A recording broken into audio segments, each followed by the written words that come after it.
ফেরাউন প্রায় 40 বছরের ওপর সে মুসা নবীর জাতিদের ওপর জুলুম করেছে, অন্যায় করেছে, অত্যাচার করেছে, ছোট ছোট বাচ্চাদেরকে জবাই করা হতো।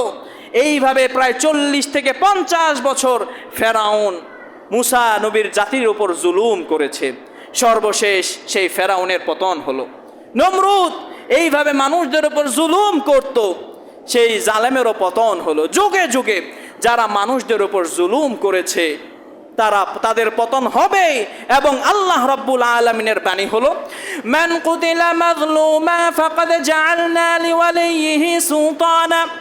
দুনিয়ার বুকে কোন বান্দাকে যদি হত্যা করা হয় মাজলুম অবস্থায়, অন্যায়ভাবে, কোনো দোষ ত্রুটি না থাকা সত্ত্বেও কাউকে যদি হত্যা করা হয়, এমন যদি কোনো জাতি থাকে, মুসা আলাইহিস সালামের জামানায় মুসা নবীর উম্মতদের কোনো দোষ ছিল না, তবুও তাদেরকে হত্যা করা হতো। আল্লাহর নবী আল্লাহ রাব্বুল আলামিন সিদ্ধান্ত দিচ্ছেন, দুনিয়ার বুকে যদি এমন জাতি থাকে যাদেরকে হত্যা করা হয় অন্যায়ভাবে, একটা দিন আসবে ফাকাদ জাআলনা লিওয়ালিহি সুলতানা, একটা দিন আসবে ওই যে যাদেরকে হত্যা করা হয়েছিল তাদের অভিভাবকদেরকে আমি প্রতিশোধ নেওয়ার অধিকার দিয়ে দেব।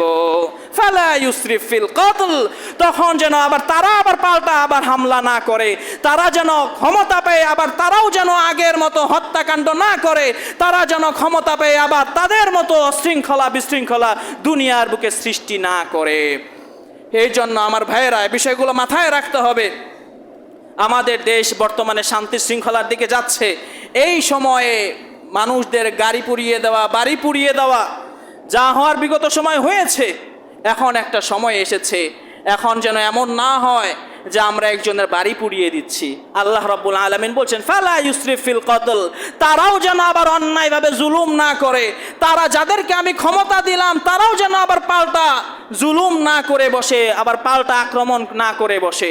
ক্ষমতার পালাবদল হয়ে যাবে, তখন তারা যেন শান্তি শৃঙ্খলাভাবে দুনিয়াটাকে, একটা দেশকে তারা গঠন করে, তারাও যেন অন্যায়ভাবে অন্যায়কারীদের মতো না হয়। এই জন্য যারা এমনটা করছে যে অন্যায়কারী, যারা বিগত হয়ে গিয়েছে, এখন যারা ক্ষমতায় এসেছে, তারা যেন এমন না করে যে আগের যারা ক্ষমতায় ছিল তাদের ঘর বাড়ি পুড়িয়ে দেওয়া বা তাদের ক্ষতি করা, এমনটা যেন না করে। ইসলাম এটাকে বৈধ করে না। তবে হ্যাঁ, কেউ যদি কাউকে হত্যা করে থাকে, নিশ্চয়ই তার জন্য কোর্ট রয়েছে, প্রশাসন রয়েছে, সেই প্রশাসনের কাছে বিচার যাবে। তখন আপনি প্রশাসনের মাধ্যমে সব কিছু করবেন। আপনাকে সেই ক্ষমতা দেওয়া হয়নি যে আপনি চাইলেই কারো বাড়ি পুড়িয়ে দেবেন, কারো গাড়ি পুড়িয়ে দেবেন, কারো বাড়িতে হামলা করবেন। এই অনুমতি ইসলাম দেয়নি।